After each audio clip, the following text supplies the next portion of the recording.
muy lejos yo vengo a cantar. Soy del campo y del pueblo querido, soy Argueta y vengo a felicitar a don Jaime Arellano, un amigo. Buenos días, amigos televidentes, gracias por estar nuevamente en su programa Jaime Arellano en La Nación. El día de hoy, tal como lo habíamos anunciado, vamos a estar haciendo un análisis del documento y su impacto con el doctor Félix Maradiaga. Pues vamos a estar viendo paso por paso los diferentes temas que tocó la iglesia o la conferencia episcopal en este documento y el impacto que podría o debería tener aquí en Nicaragua. Antes de entrar con él y llegar a oír el editorial del COSEP, un par de comentarios. El día de ayer, una vez más, quedó confirmada, podríamos decir, la muy buena comunicación que hay entre el sector privado y el gobierno. El día de ayer, después de llegar a un consenso con el sector privado, con ASOAN y el COSEP, se aprobó la ley del Banco Produzcamos, donde quedó el punto más controversia era que el banco va a tener la exoneración de impuestos por 5 años siempre y cuando no capte recursos externos. Una vez que empiece a captar recursos de los depositantes, entonces ahí pierde automáticamente la exoneración.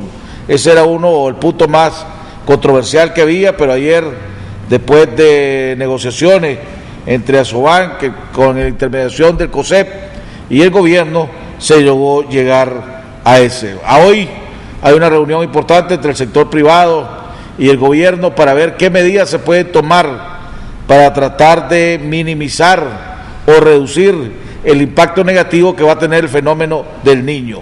Hay preocupación en el gobierno, hay preocupación en el sector privado. Y para terminar, hombre, al fin tuvo que llegar el precio del frijol a 26 córdobas para que las autoridades del Ministerio de Economía decidan hacer una investigación para averiguar quiénes son los que están acaparando el frijol y permitiendo que el precio llegara hasta 26 córdobas. Está ahorita la libra de frijol, haciendo prácticamente imposible para muchos sectores comer ni siquiera el gallo pinto. Vamos a continuar con la cadena de oraciones que comenzamos por mi cuñado Iván Villa, continuamos por mi primo hermano Chichi Fernández y por todas aquellas mujeres y hombres que luchan contra la terrible enfermedad del cáncer. ¿Por qué te confundes y te agitas ante los problemas de la vida? Déjame el cuidado de todas tus cosas y todo te irá mejor. Cuando te abandones en mí, todo se resolverá con tranquilidad según mis designios. No te desesperes. No me iría a una oración agitada como si quisiera exigirme el cumplimiento de tus deseos. Cierra los ojos del alma y dime con calma: Jesús, yo confío en ti. Evita las preocupaciones y angustias y los pensamientos sobre lo que pueda suceder después. No estropees mis planes queriéndome imponer tus ideas. Déjame ser Dios y actuar con libertad. Abandónate confiadamente en mí, reposa en mí y deja en mis manos tu futuro. Dime frecuentemente: Jesús, yo confío en ti. Lo que más daño te hace es tu razonamiento y tus propias ideas y querer resolver las cosas a tu manera. Cuando me dices: Jesús, yo confío en ti, no sea como el paciente que le pide al médico que lo cure, pero le sugiere el modo de hacerlo.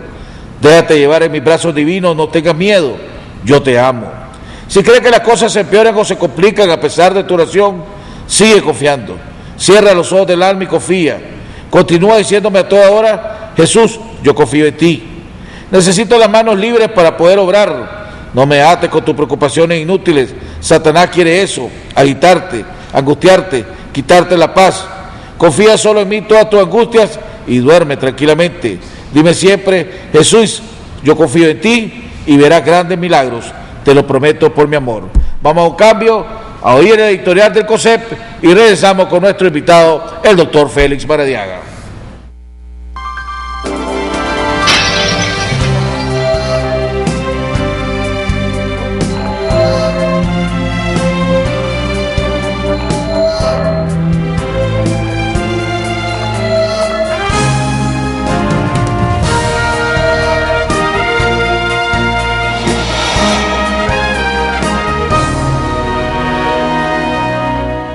Gracias por acompañarnos. El primer caso de una persona portando el virus de inmunodeficiencia humana en Nicaragua se conoció en Rivas en 1987. Entre ese año y el 2000 se registraron un total de 641 casos a un promedio de 49 casos anuales. Del año 2000 al 2013 son 8.172 casos los registrados para un promedio anual de 584 casos. Pero lo que es más alarmante es que el promedio anual de los últimos 4 años supera los 1.000 casos. Sobre el total de 8.813 casos contabilizados al 2013, hay un total de 6.894 personas afectadas con VIH, 796 personas enfermas de SIDA, 1.072 personas fallecidas y un grupo de 51 personas sin información registrada. Cabe destacar que un 65% de las personas afectadas son hombres y un 35% son mujeres. Las cifras del año 2013 reflejan que el 64% de los casos registrados corresponden a grupos en edades entre los 20 y 39 años. Este porcentaje aumenta a 84% al ampliar los grupos de edades al rango entre los 15 y 49 años de edad. Estamos hablando de que las personas afectadas son parte de la población económicamente activa. La mayor parte de las personas afectadas se encuentran en las poblaciones en mayor riesgo, entre las que se encuentran las poblaciones móviles o migrantes, que incluyen a los sectores productivos, café, azúcar, de construcción y seguridad, entre otros. El significativo aumento de casos de los últimos años afectando a la población económicamente activa, incluyendo a sectores que son parte de nuestras organizaciones, provocó que en COSEP tomáramos la decisión de involucrarnos de manera activa para responder a este problema creciente de salud pública. Es por esta razón que en el año 2010 en COSEP coordinamos el primer foro empresarial sobre políticas de VIH-Sida y constituimos la Comisión de VIH-Sida que atiende de manera directa el tema y en donde participan nuestras cámaras de construcción, comercio, agrícola, turismo, textil y salud, entre otras. Desde esa fecha también hemos buscado y establecido una serie de esfuerzos compartidos con USAID PASCA, USAID Alianzas, USAID Prevencida y la Organización Internacional del Trabajo, OIT, lo que nos ha permitido avanzar de manera estratégica y en forma positiva en estos años. Hemos logrado que las primeras 3 empresas hayan firmado e implementado una política de VIH-Sida en sus centros de trabajo. Nos hemos sumado a la firma de esta política de prevención COSEP y Canatur. Con el desarrollo de esta política estamos buscando la no discriminación en la contratación y en el ámbito laboral, capacitaciones que promuevan la prevención y la divulgación de información clave en materia preventiva y de tratamiento. Estamos trabajando actualmente con otras 3 empresas de nuestras organizaciones, incluyendo el Comité Nacional de Productores de Azúcar, CNPA, que aglutina a los 4 ingenios del país en las políticas de prevención combinada. Las capacitaciones sobre prevención combinada incluyen temas de planificación familiar, abuso de alcohol y drogas, principales infecciones de transmisión sexual, estigma y discriminación, uso correcto y consistente del condón, violencia de género y la prueba voluntaria del VIH. Desde que iniciamos nuestro trabajo, hemos logrado beneficiar directamente con capacitaciones en prevención combinada en VIH-Sida a 16.000 trabajadores y de manera indirecta a 38.000 trabajadores. Hemos iniciado un programa de formación de formadores donde se ha logrado capacitar a 291 trabajadores de puestos claves como son los brigadistas de salud, enfermeras, personal de recursos humanos, de higiene y seguridad y médicos. En todo este periodo hemos entregado 25.000 condones y 25.000 brochures informativos a trabajadores de las empresas participantes. El año pasado desarrollamos una investigación a través de 2 encuestas sobre los conocimientos, actitudes y prácticas sobre el VIH a un total de 903 trabajadores de los sectores turísticos, agroindustrial y textil en 6 departamentos del país que incluyen Chinandega, León, Managua, Rivas, Masaya y Granada, que son departamentos con alta incidencia de VIH según datos del MINSA en el 2012. Desde el 2013 somos parte de la Comisión Nacional del SIDA, CONICIDA, y a nivel regional somos parte ahora del Mecanismo Coordinador Regional. Son 131.000 personas afectadas en la región. Instamos e invitamos a las empresas de los sectores económicos y productivos a unirse a este esfuerzo de COSEP que contribuye a mejorar la calidad de vida de nuestros colaboradores y de la sociedad en general. Este ha sido el editorial de la semana. Fortaleciendo al empresariado, hacemos grande a Nicaragua.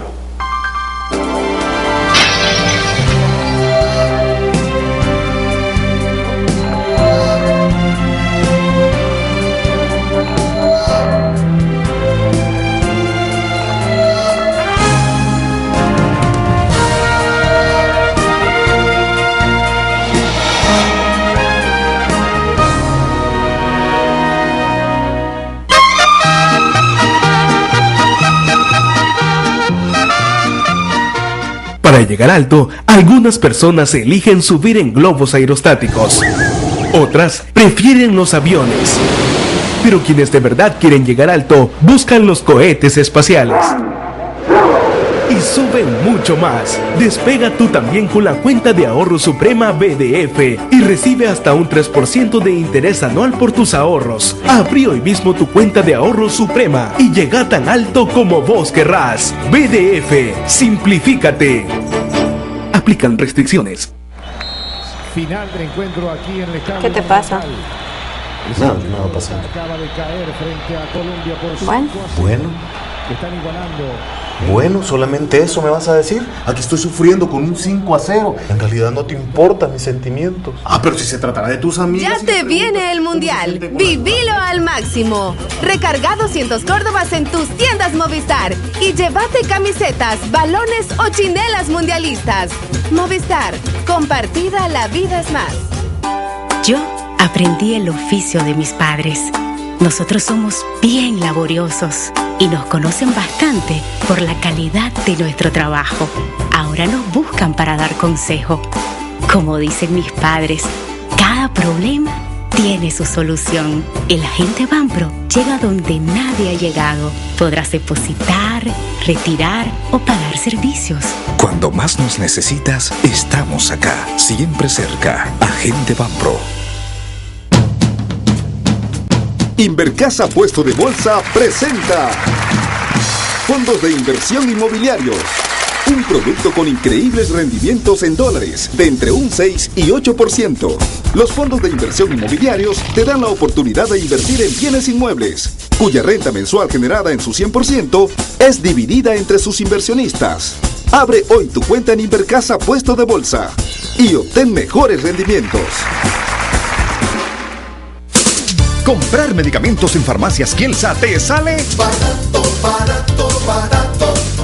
En Kielsa te sale barato. 30% de descuento en todos los medicamentos para todos los nicaragüenses. Más barato y a domicilio. Llama 1-826-2626. Kielsa 1-826-2626. Kielsa a domicilio con 30% de descuento. Barato, barato, barato. Solo en Farmacias Kielsa. Aquí ahorras más.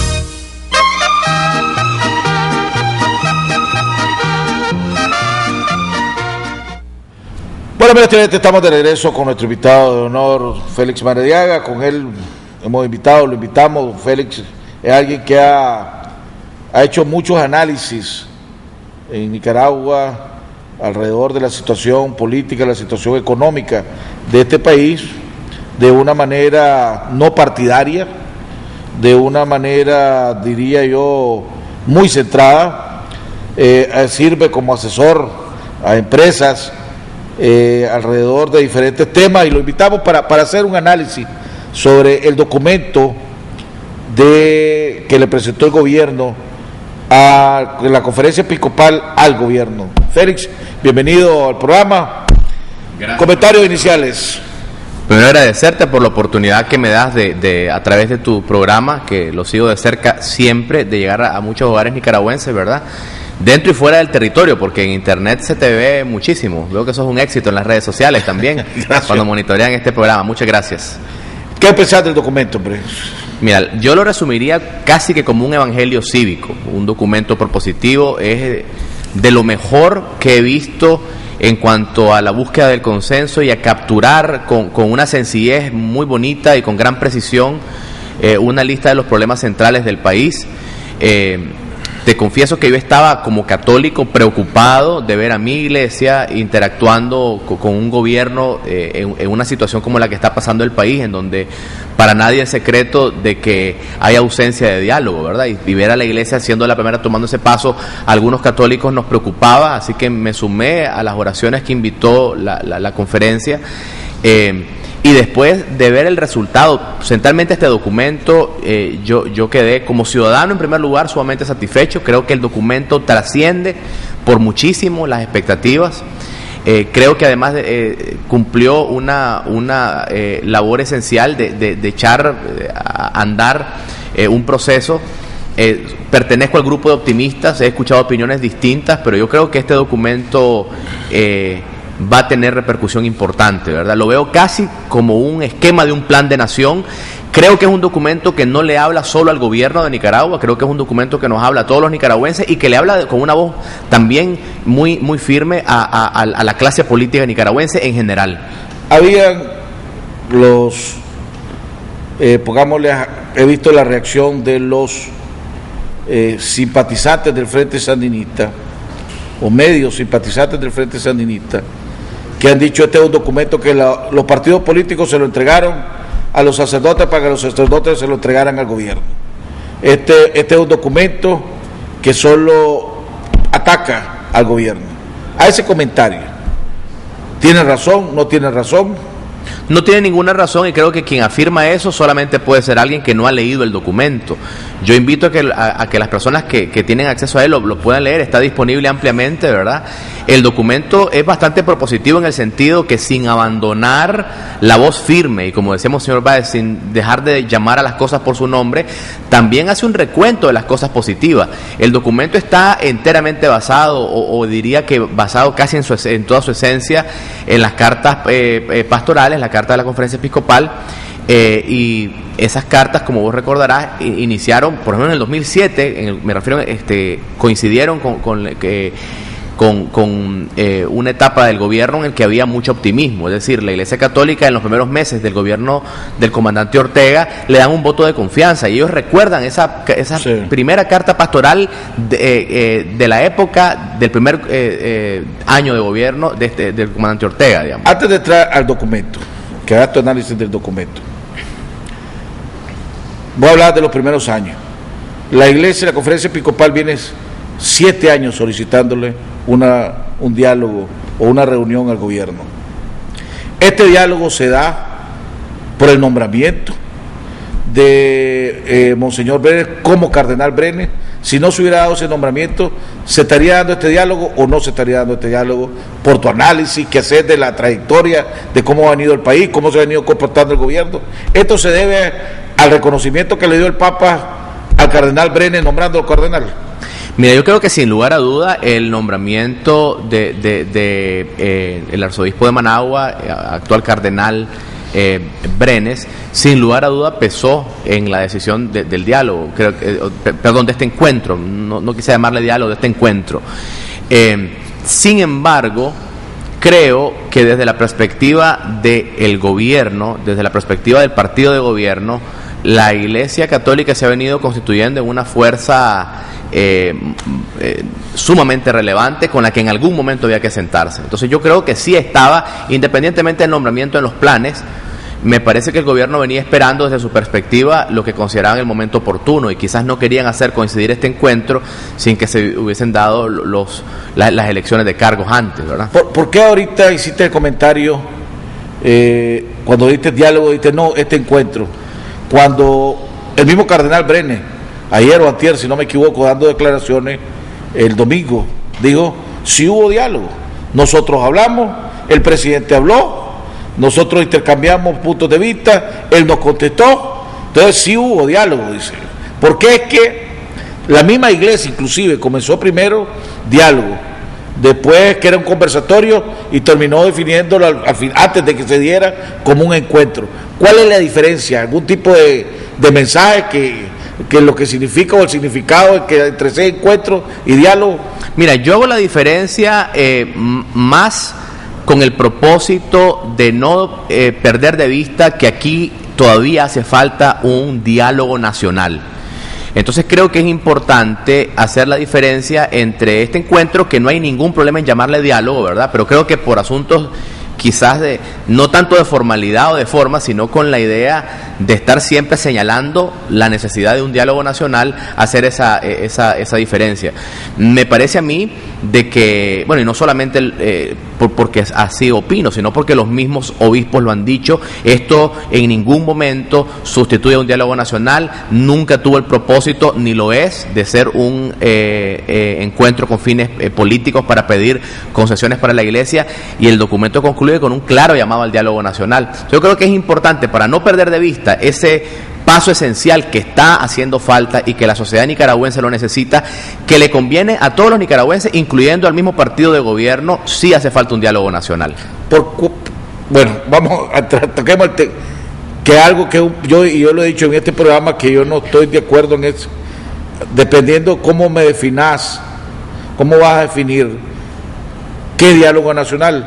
Si vos sos gobierno y platicás con funcionarios del gobierno, te dicen, yo no sé por qué es que piden tanto de un diálogo nacional cuando nosotros tenemos una amplia comunicación con el sector privado, hablamos con los empresarios, con el sector privado, con la pequeña, mediana y grandes empresarios en este país. Tenemos un canal de comunicación con los sindicatos de trabajadores, con los sectores de los trabajadores, algunas veces coincidimos, otras veces no, pero tenemos un diálogo, platicamos en un diálogo político permanente en la Asamblea Nacional con los partidos que tienen representación, y ahora hablamos con la Iglesia Católica. ¿De qué diálogo nacional? Que sentarlos todos en un mismo edificio, hacer un show como aquellos que se hicieron un tiempo aquí en Nicaragua, en Los Palmes, que se volaron 3 meses para sacar un documento que ni siquiera se discutió después. Mira, yo creo que el formato de cómo se podría llevar a cabo un encuentro similar al que se tuvo en este caso con la Iglesia Católica, pero con otros actores y otras instituciones que tienen un peso en este país y que no han sentido. Te puedo poner varias organizaciones, mira, creo, te podría mencionar redes amplias de sociedad civil, movimientos a fin de la educación que están muy preocupados con el rumbo que está tomando la educación, organizaciones que están preocupadas, por ejemplo, por el tema del canal, que no se les ha dado la oportunidad de ser consultadas.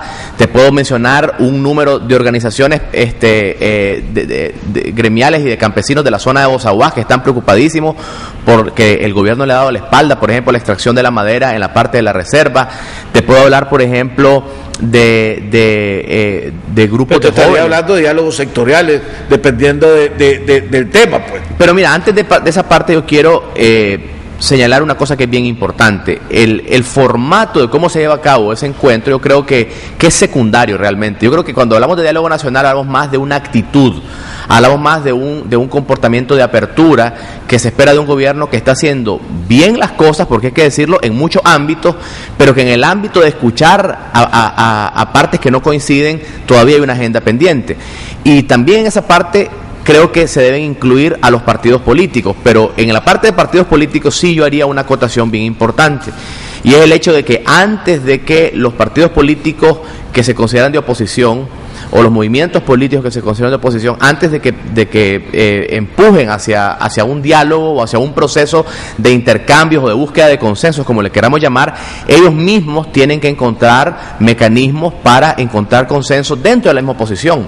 Entonces yo creo de que este llamado al diálogo no está limitado a decir, gobierno, siéntese con todos estos gremios, sino inclusive que la misma oposición o grupos de oposición tengan la disciplina de buscar coincidencias, de crear consenso y de pasar de una cultura de la protesta a una cultura de la propuesta. Vos acabas de decir algo, dijiste hace un momento, este gobierno ha hecho cosas buenas, no todo lo ha hecho malo. Pongámosle, eso es lo más o menos claro. Así es. Me decía un miembro del Frente Sandinista hace unos días, porque una de las solicitudes que hizo la conferencia episcopal es que le diera gobierno, hiciera conferencias de prensa con todos los medios de comunicación, no solo los oficialistas, y que diera entrevistas, conferencias de prensa al presidente. Me decía un miembro del Frente Sandinista, es que Jaime me dice, así como en la oposición nos hablan de que nosotros somos cerrados, también la oposición y los medios de la oposición son cerrados contra nosotros. Decime, me dice, una noticia buena que haya publicado la prensa sobre este gobierno en los últimos 7 años, me dice. Ni siquiera te voy a decir los últimos 7 años, una, me dice. Siempre la interpretan, me dice, de la parte, vos podés ver un vaso que está a la mitad de agua, medio lleno o medio vacío, siempre lo interpretan medio vacío. Entonces me dice, ¿para qué me voy a sentar con alguien que yo sé que independientemente de lo que haga o lo que diga, lo va a poner malo? Y fíjate que me estaba llamando ahorita, digo esto porque me estaba acordando de él, porque por ejemplo aquí en la prensa el día de hoy, dice, Frente Sandinista retrocede con Banco Produzcamos. Y según lo que tengo entendido de banqueros y gente del sector privado, es que se logró consensuar en un artículo que era controversial. Sí, así es.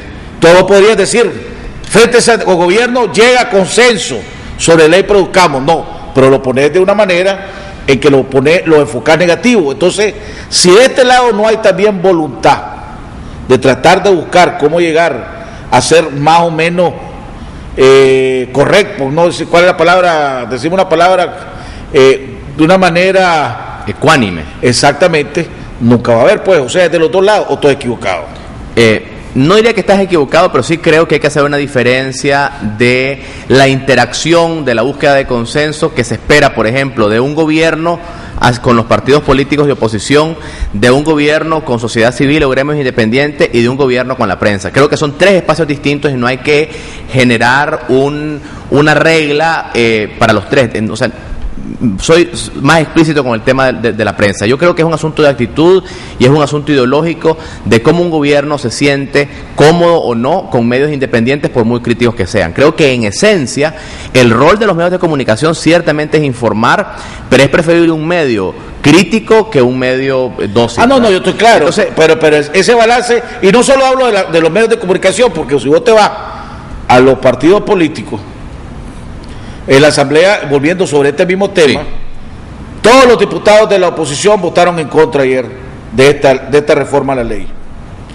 argumentando es que esto se está preparando para privatizar ese gobierno, ese banco, es que esto se está promoviendo para que más adelante la familia de Ortega se quede con el banco. Entonces vos decís, estoy tratando de ponerme el sombrero del otro lado, vos decís, hombre, si esta ley está de acuerdo a Sobank, la Asociación de Banqueros, está de acuerdo el COSEP, hombre, ¿por qué estás votando en contra de algo que aquellos que supuestamente van a ser afectados dicen que no van a ser afectados, pero vos votás en contra por votar en contra? Entonces, estoy tratando de ver si el argumento del gobierno tiene lógica o tiene razón o no cuando te dicen, de nada me sirve sentarme con la oposición, porque pase lo que pase, yo me opongo. Mira, yo creo que ese no es el tema de fondo. Yo creo de que el tema de fondo es la percepción de fortaleza que tiene la oposición. Y te voy a poner un ejemplo. Y que no se limita a Nicaragua. Es decir, no, me parece a mí que es un asunto más de una regla no escrita de la política, ¿verdad? Cuando un actor político que tiene una cuota muy alta de poder percibe que el otro actor tiene una cuota bastante pequeña, el incentivo para sentarse a negociar, a conversar, a platicar es muy pequeño, independientemente que se te oponga mucho o se te oponga poco. En un escenario distinto en el cual el opositor tiene una serie de mecanismos de presión social importante, ofrece una competencia, ofrece inclusive un peligro de que el partido en el gobierno pueda ser mermado considerablemente en las próximas elecciones, o le está capturando la imaginación, el entusiasmo de los grupos de independientes, entonces hay un incentivo mayor para conversar. Yo creo de que el tema de fondo es, ¿siente o no el gobierno la necesidad de sentarse a conversar con la oposición? Considera el gobierno que la oposición tiene, me refiero a la oposición formal, sí, político-partidaria, ¿verdad? Correcto. Tiene realmente el peso como para darle esa relevancia en este momento. Me parece a mí que de forma incorrecta o no, la percepción que hay es que la oposición no tiene esa fortaleza, más que la actitud, ¿verdad? Porque yo te apuesto que si esta fuera una situación en la cual los partidos de oposición estuvieran poniendo en aprietos, digamos, el peso o la participación política del partido de gobierno en varios puntos del país, por mucho que se opusieran, sí habría, digamos, una apertura diferente.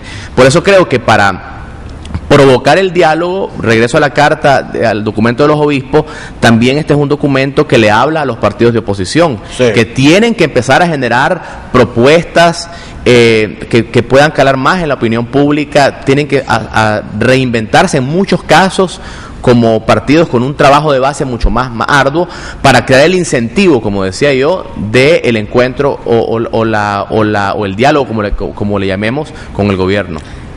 ¿Qué es lo que más te llamó la atención de este documento? Los puntos más relevantes. A mí, por ejemplo, yo aquí veo yo en este documento que abarca prácticamente casi todo. Primero, que hay una fuerte molestia por parte del gobierno, de la iglesia, sobre el uso de los símbolos religiosos para beneficios partidarios. Y se lo dejan saber.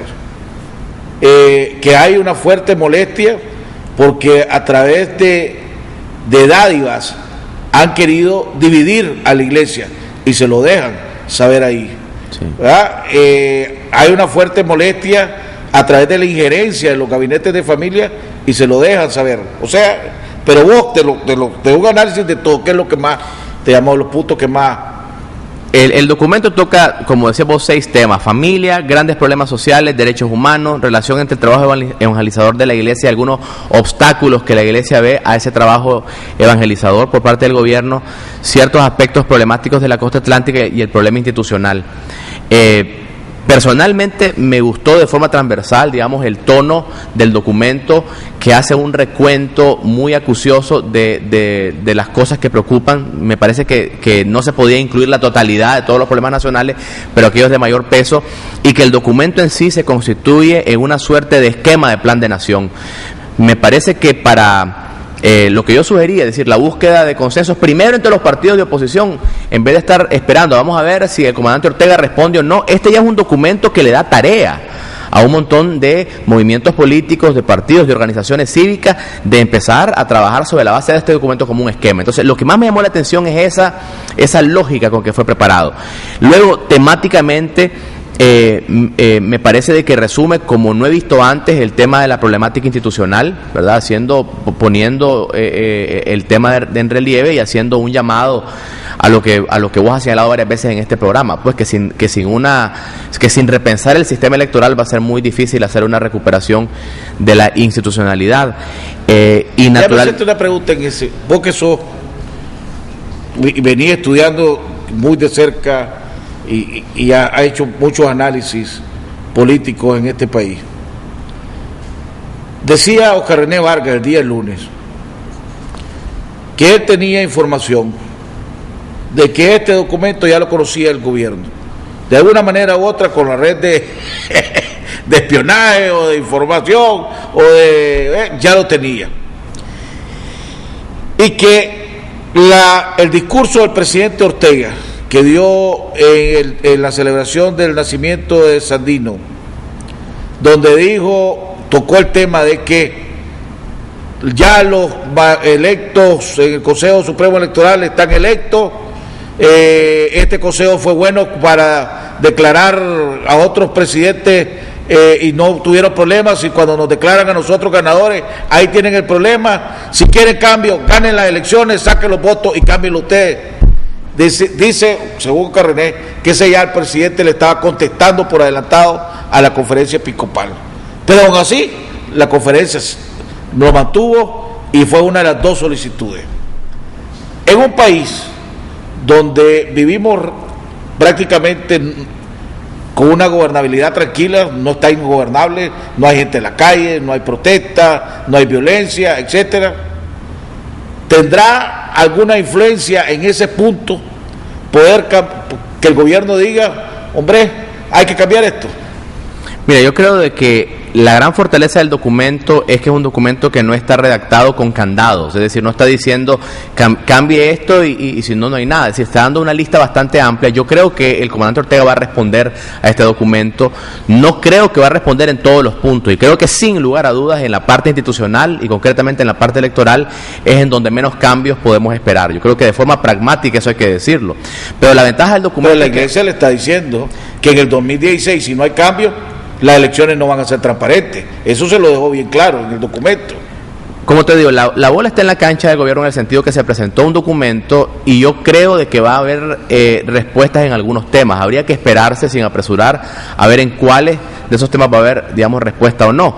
Reitero que el tono del documento es bien interesante, por eso invito a que los televidentes también lo lean, en el sentido de que los planteamientos no están redactados en un formato de un callejón sin salida, sino que está ofreciendo varias medidas. Y ya que estás en el tema electoral, te doy algunos ejemplos del texto. Pues, o sea, hace un llamado, por ejemplo, al tema de la cedulación, sí, ¿verdad? Hace un llamado al encuentro, creo que le llaman con distintos estamentos de la sociedad, ¿verdad? Es decir, hay una lista de acciones debajo de cada acápite que dan la flexibilidad para avanzar al menos en algunos puntos. Yo he sugerido en algunos espacios que este documento podría ser desagregado en una cantidad de acciones y esas acciones podrían ser monitoreadas año con año. Por ejemplo, un trabajo interesante, tal vez alguna organización de las que me está viendo toma esa tarea, sería empezar a monitorear si en las políticas públicas de gobierno, las acciones políticas del resto del año, en el 2015, en el 2016, hay respuestas a algunos de estos temas, porque hay bastante material para trabajar,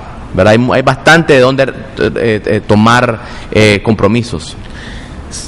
Tengo que ir a un cambio. Cuando regresemos, y lo vi, ya lo vi la semana pasada, este documento en todas las iglesias se está discutiendo y se está analizando. En las reuniones que tienen los sacerdotes en su barrio con los feligreses, lo están hablando. La vez pasada había en una de esas, después de misa, creo que estaban 35 personas con el sacerdote hablando del documento, y el documento, ¿verdad? ¿Qué es esa suficiente presión para el presidente Ortega para empezar a hacer cambio en este documento? ¿Qué hará? ¿Qué debe hacer la oposición? Puedo hablar del rol de la oposición. ¿Qué puede hacer o qué debe hacer la oposición? Porque aquí le tiran también su mensajito a la oposición y al mismo sector privado, le dan su toquecito. ¿Qué debe hacer la oposición o qué puede hacer la oposición para sacarle provecho a este documento que los obispos se lo entregaron de frente al presidente Ortega? Vamos a un cambio y regresamos con nuestro invitado, don Félix Maradiaga.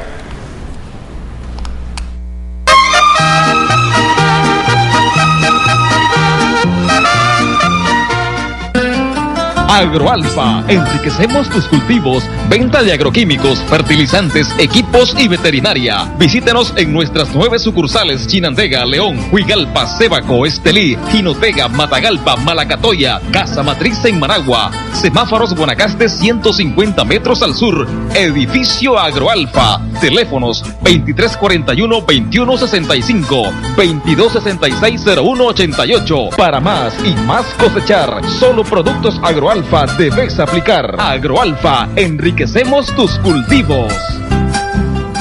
Cuando visite Jinotega, la ciudad de las brumas, hospédese en un ambiente cómodo, placentero y seguro.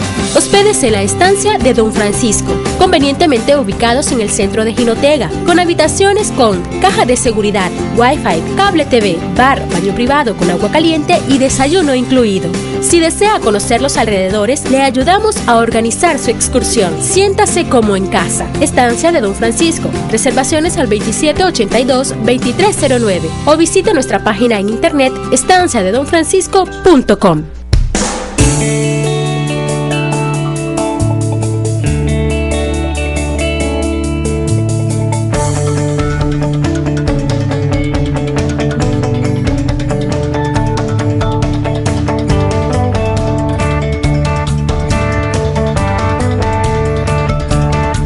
Nuestras oficinas están listas en Invercasa Torre 3. Grupo Invercasa, un grupo que construye.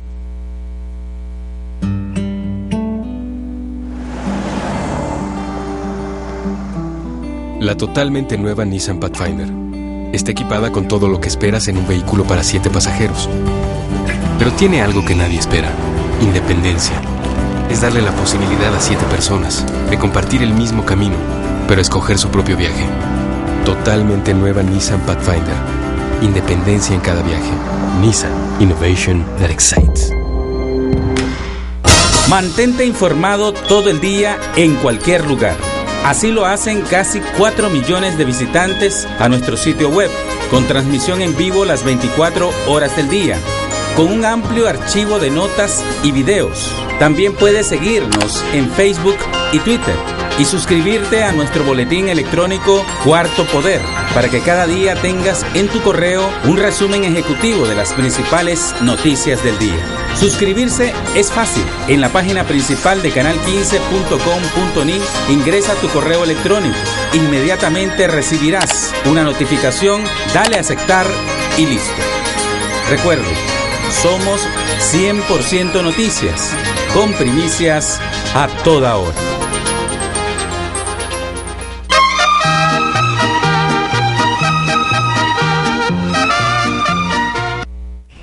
Bueno, amigos televidentes, estamos de regreso en la recta final de nuestro programa con nuestro invitado, don Félix Maradiaga. Félix, antes de entrar a la pregunta que te había dicho sobre la oposición y lo que podemos y qué es lo que se puede hacer, ayer me comentaba alguien, y por eso que te voy a hacer que vos des tu valoración. Por ejemplo, desde hace un buen tiempo para acá, Monseñor Mata viene diciendo de que hay grupos rearmados por razones políticas en el norte. Después lo confirmó Monseñor Álvarez en Jinotega. En este documento no aparece, no se toca en ningún punto la situación de los rearmados por asuntos políticos. Y me decían que Monseñor Mata lo había dejado afuera como un mensaje al gobierno de buena voluntad para que no se volviera esto un documento confrontativo y generara controversia. ¿Te suena eso? Sí, sin lugar a duda. Creo que ese es un buen ejemplo de lo que yo llamaba el tono propositivo, es decir, los obispos pudieron haber incluido ese y muchos otros temas que han venido siendo señalados anteriormente. Pues el tema, por ejemplo, de la elección de funcionarios, es decir, eso ya había pasado, no tenía sentido volverlo a señalar, pero había sido marcado en las cartas anteriores. Igual con este tema que vos señalás, creo de que, o coincido, de que fue un acto de buena fe, pues decir, mira, no vamos a incluir estos temas para no colocar el espíritu del documento, digamos, en un tono que pueda ser descalificado o cuestionado, ¿verdad? Pensando que viene solamente de una posición. De aquí para adelante, ¿qué se puede esperar? En un país donde vos decís, bueno, el presidente Ortega no tiene ningunos problemas serios, una oposición bastante reducida en su efectividad, pongámosle, organizaciones de la sociedad civil sin poder de convocatoria, por lo hemos visto en las últimas convocatorias que han hecho, ha sido básicamente un fracaso en términos de volumen de personas que han asistido. ¿A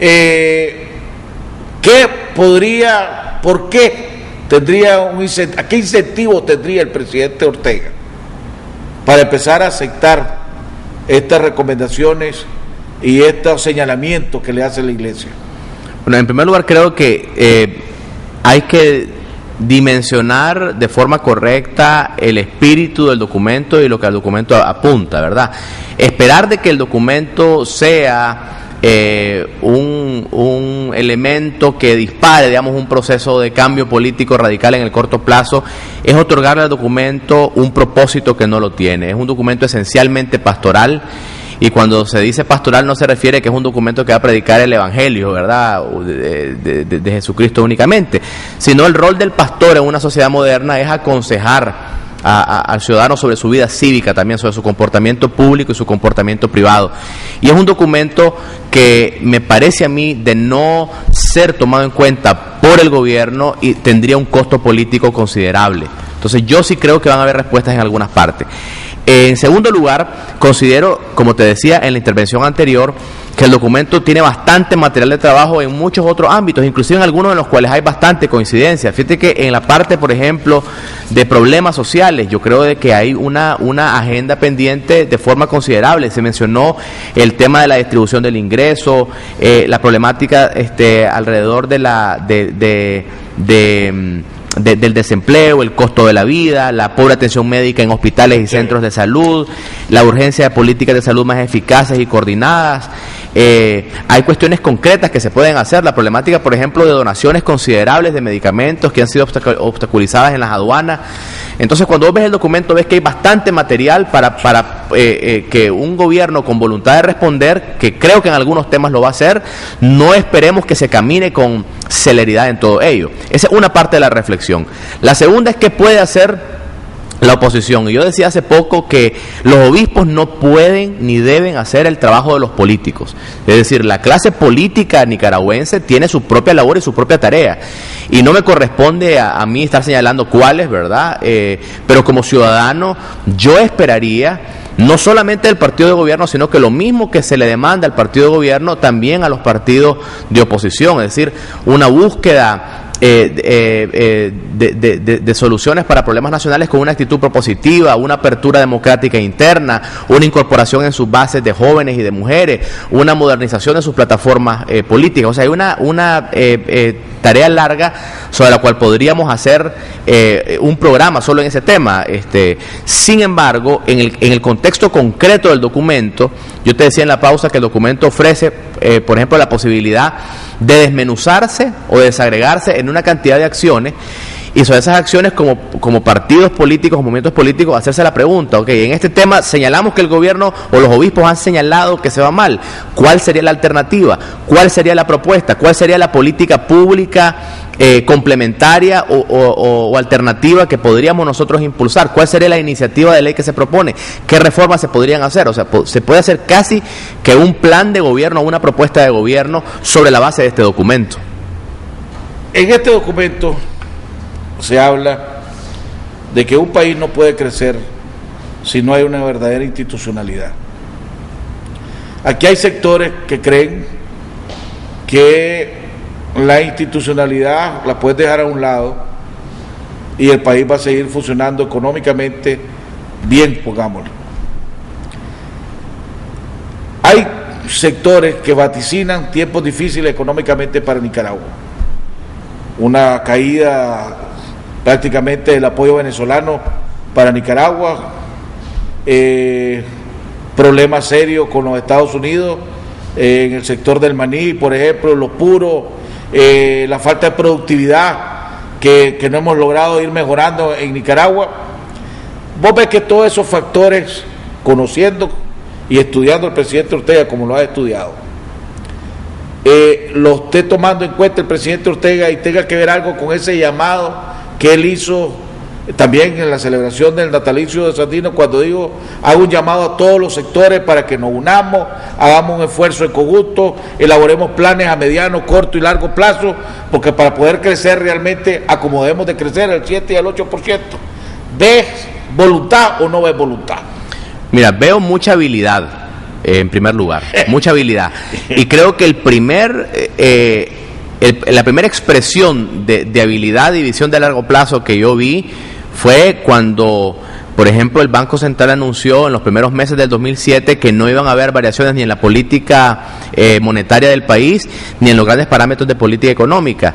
He tenido la oportunidad de leer, por ejemplo, los reportes del Fondo Monetario, de las misiones del Fondo Monetario, y habría que decirlo con total claridad. Realmente, en las grandes políticas macroeconómicas, alguna gente incluso eso le molesta, ¿verdad? Yo he encontrado muchas personas de oposición que han dicho que lo que les molesta de las políticas públicas del partido de gobierno es lo que le denominan el neoliberalismo, digamos, pero para fines prácticos, toda la transformación de la política macroeconómica de Nicaragua, que se dio esencialmente bajo los gobiernos del doctor Alemán y de don Enrique Bolaño, se han mantenido invariables, digamos. Entonces, este gobierno ha tenido en gran parte los beneficios de una enorme disciplina en la conducción de la economía, de poner al lado la ideología y continuar con políticas macroeconómicas que fueron dictadas en gobiernos anteriores, y eso hace, me parece a mí, que los réditos se están viendo en materia de crecimiento.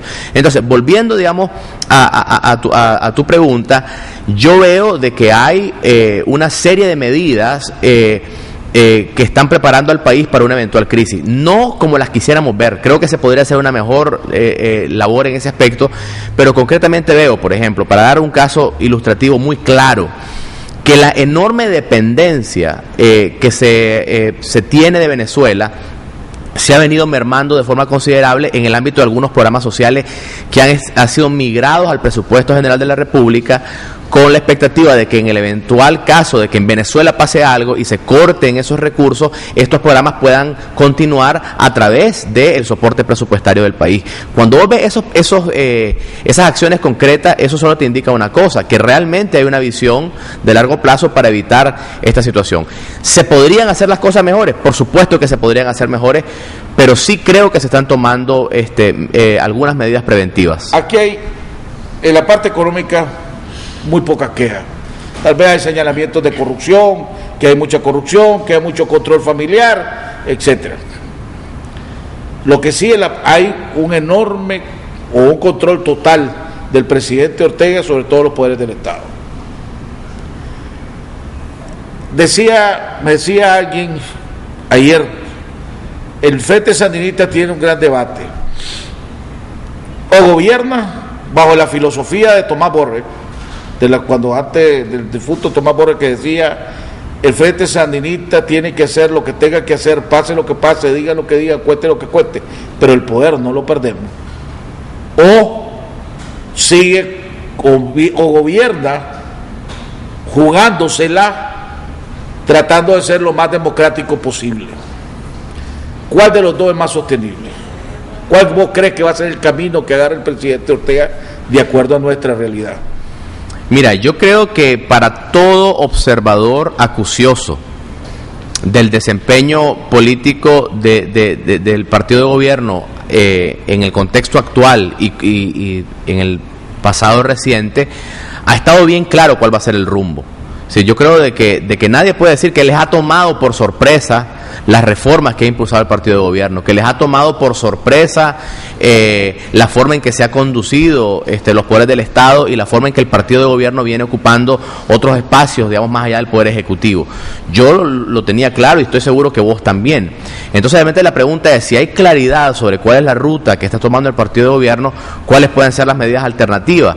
A mí me queda claro de que definitivamente la violencia no es una salida, por un montón de razones, y creo de que el gobierno lo tiene claro también. Entonces me parece a mí de que, volviendo al tema del análisis, ¿verdad?, correcto, que la visión del gobierno es avanzar lo más rápido que pueda en unas transformaciones estructurales de fondo. Es decir, si hay una visión política de reestructurar el esquema de gobierno y de desmontar una cantidad de instituciones, de procedimientos, de políticas que fueron implementadas en los 16 años en que ellos estuvieron en oposición, y el plan es hacer, digamos, esa reforma macro del Estado. Todavía no han terminado. Creo de que hay algunos espacios en que deben o están apuntados a hacerlo.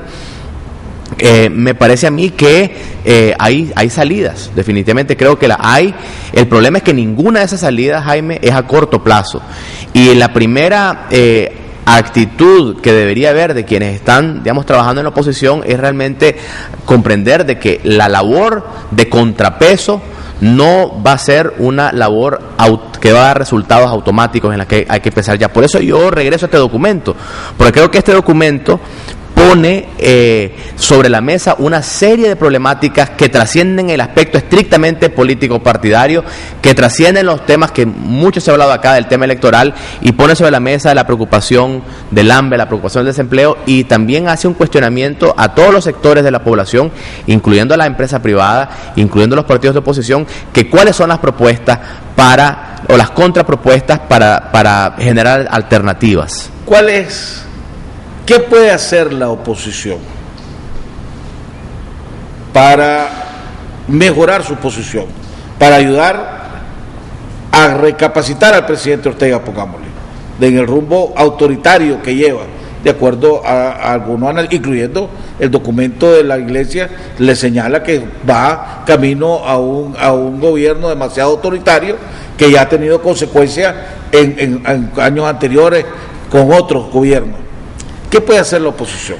Primero, dejar de atacarse entre ella misma, dejar de gastar energías valiosas de nicaragüenses valiosos. Estoy seguro y convencido, porque los conozco a muchos de ellos, que dentro de los partidos de oposición, entre los movimientos políticos de oposición, hay gente profundamente enamorada por Nicaragua, gente que se las está jugando, personas valientes que están diciendo las cosas por su nombre, pero a veces estas personas se desgastan entre ellas mismas atacándose, y vos podés, lo has visto en este programa. Se puede hacer eso cuando vos tenés, nos guste o no te guste, el líder del PLI, Eduardo Montealegre, el líder del PLC es Arnoldo Alemán, sigue siendo Arnoldo Alemán, y entre ambos no hay manera que pueda haber paz. Pero fíjate que eso no se limita, has puesto el ejemplo del doctor Alemán y de Eduardo, porque todo gira alrededor de ellos mismos, y sigue girando alrededor de ellos mismos. Utilicemos ese ejemplo, utilicemos el ejemplo de don Eduardo Montealegre.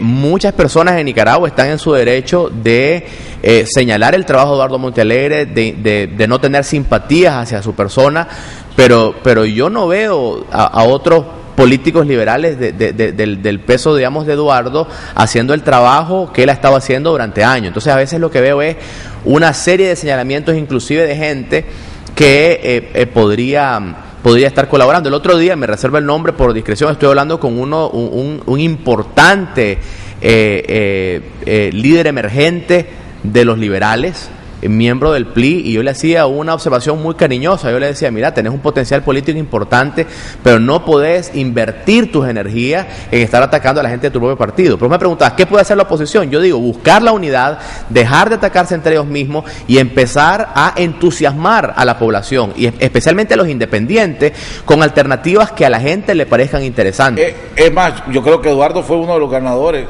si es que, es más, el único ganador en esto de la elección de funcionarios, porque todo el mundo especulaba que el gobierno tenía agarrado a Eduardo del pescuezo, que lo iba a hacer bailar el son que ellos quisieran, y a la hora de Piedra Poma no le hicieron bailar el son que él quisiera, pues no votó por Roberto Rivas, no aceptó las condiciones que le quería imponer el Frente Sandinista en las negociaciones, y para mí eso demuestra que no lo tenían agarrado el pescuezo, pues.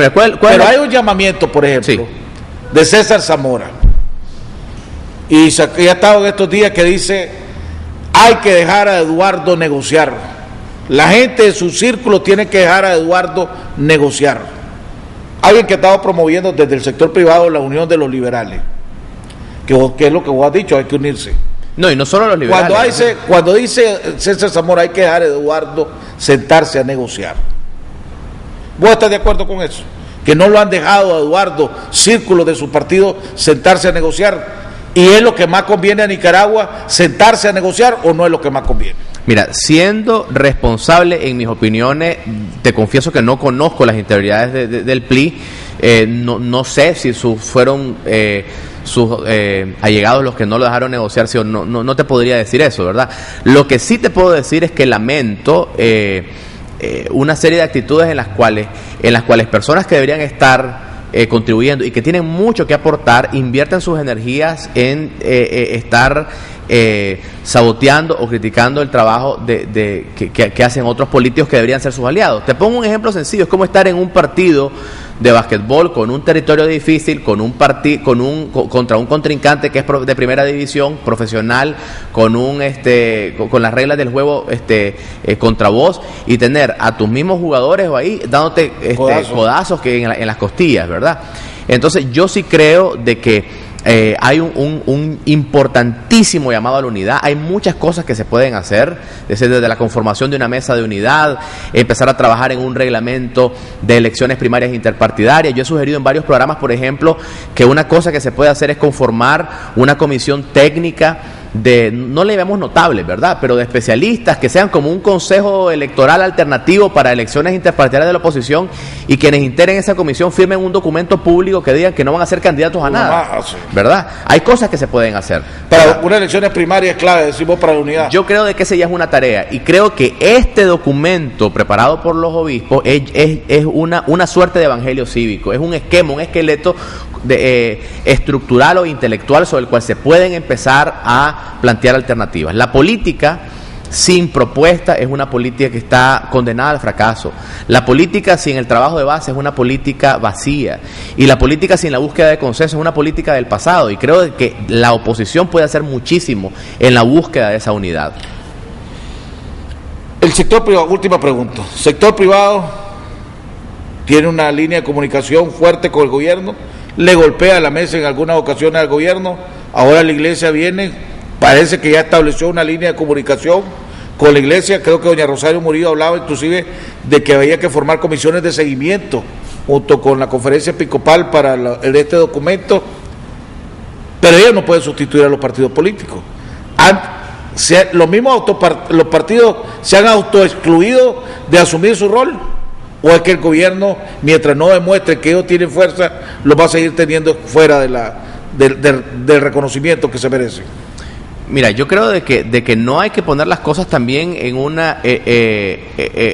en un esquema en el cual no se continúe haciendo el llamado a que el gobierno le dé la participación política que constitucionalmente le corresponde a los partidos políticos. O sea, yo creo que los obispos han hablado diciendo los problemas por su nombre, y uno de ellos, desde algo tan sencillo como la invitación a que el comandante Ortega dé entrevistas de prensa, hasta otros más firmes como la palabra de honor que le piden para que haya elecciones transparentes, ¿verdad? Entonces creo que esa es una parte.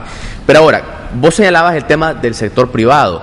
También los sectores críticos del rol que ha jugado el sector privado van a tener en algún momento que llegar a la clara conclusión, como estoy seguro que algunos ya han llegado, de que al igual que los obispos no le pueden hacer el trabajo a los políticos, la empresa privada tampoco puede comportarse como partido. La empresa privada está con sus propios problemas de competitividad, tratando de generar empleo, tienen sus propios intereses económicos, que es una cuestión que hay que decirla, y obviamente están estableciendo una interacción con el gobierno que juega en favor de los intereses del sector privado del país. Y en gran parte, hay que decirlo, eso es lo que ha asegurado una parte del crecimiento económico, pues que no ha habido aquí una disrupción de relaciones entre el sector privado como la que se vio en los años 80. Entonces, el análisis político a mí me dice de que para reconstituir o reinventar una oposición política con alguna probabilidad de éxito, hay que repensar algunas de las acciones que se habían hecho anteriormente, ¿verdad? Y una de ellas es partir de la premisa que por ser partido de oposición automáticamente tenés el apoyo de la iglesia o automáticamente tenés el apoyo del sector privado. Ese ya no es el caso. Es decir, el sandinismo de hoy, el Frente Sandinista de hoy no es el Frente Sandinista de los 80. Y querer competir contra un partido que mal que bien se ha modernizado y ha actualizado sus estrategias políticas, y haciéndolo como oposición con las herramientas del pasado, o pensando de que el Frente Sandinista es el frente de ayer, es un enorme error, ¿verdad? El sector privado no va a darle un cheque en blanco a ningún partido de oposición. Estamos de acuerdo. Hemos llegado al final del programa. Le agradecemos a Félix Maradiaga. Nos vemos el día de mañana en otro interesante programa aquí en Jaime Arellano en La Nación.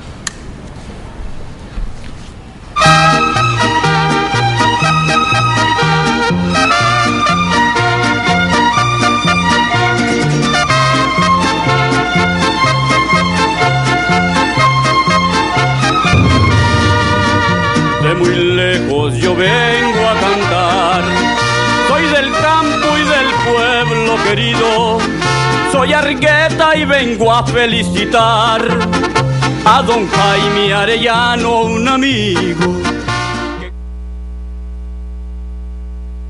Las intervenciones de los diferentes delegados a esta cumbre ministerial. En estos momentos, en minutos, debe hablar el canciller de Palestina.